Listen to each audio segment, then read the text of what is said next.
Work out what's going to be on the agenda, what's going to come out of this meeting between Xi and Trump. Obviously, the North Korea missile test adding to the mix overnight.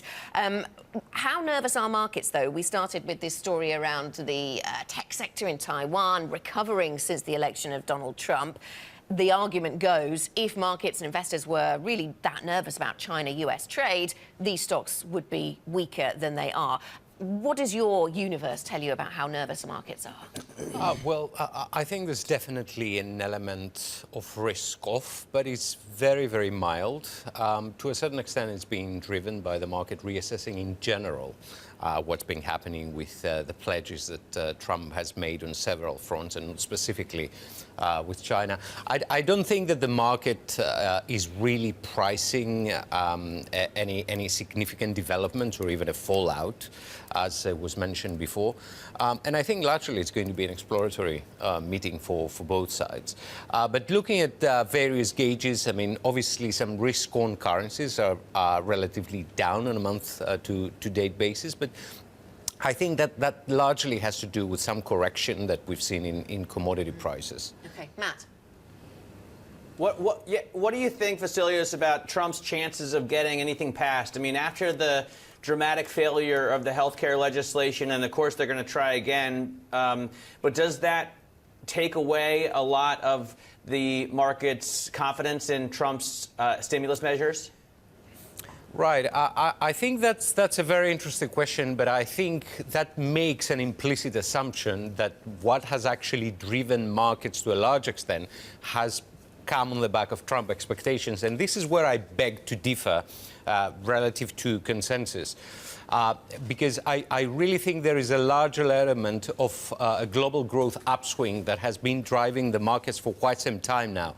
The Trump election, his pledges for the fiscal stimulus and potentially what the market was pricing in was probably a shot in the arm, but actually, if you start drilling down and looking into individual asset classes and you start seeing how they behave relative to each other, you're going to see, for example, that U.S. equities have actually underperformed significantly European equities since the Trump election. And that tells me that there is another element that has been driving markets.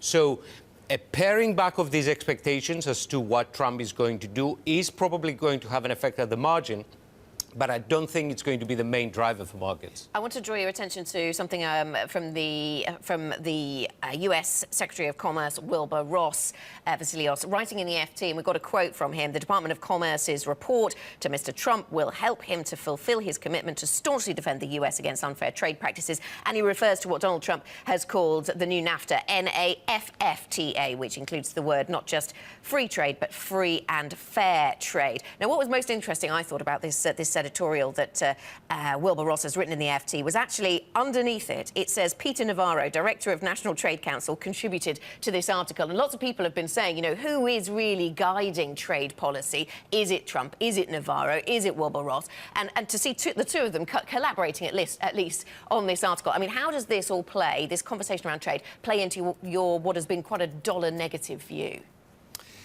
Well, first of all, to the first part of the question, I think there isn't a lot of visibility who's actually in charge, or whether we are basically getting some sort of a combination of different views that are managed somehow to blend together. As far as the currency market is concerned, I think we have to take a step back and, first of all, assess that there was a number of large inconsistencies into what Trump actually wanted for the U.S. economy, what that meant for the dollar. So, on one hand, we were talking about bringing back jobs in the manufacturing sector. A lot of people at the same time thought that he was going to pursue a strong dollar policy, but at the same time, you know, bringing jobs back into the U.S. manufacturing sector is not entirely consistent with a stronger dollar. I think on the whole, there will be a small bias towards a slightly lower not an accelerating appreciation in the dollar.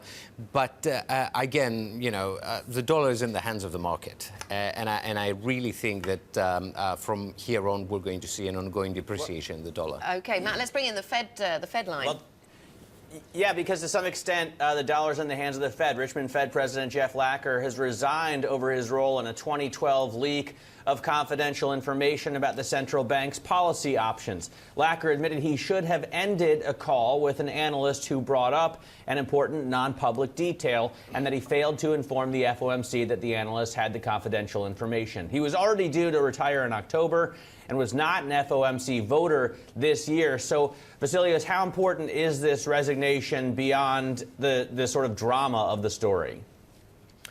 Well, I think you just said it. I think that there is definitely a large element of drama into this. But as far as monetary policy going forward is concerned, I don't really think that it has any meaningful or significant implications. If I take on board, if I take at face value what I've heard from Fed officials since the previous meeting, all Fed speakers seem to be communicating that they're looking for a couple of interest rate hikes by the end of this year. And unless we get a major surprise either way by the U.S. economy, I think we're going to probably stick to that script.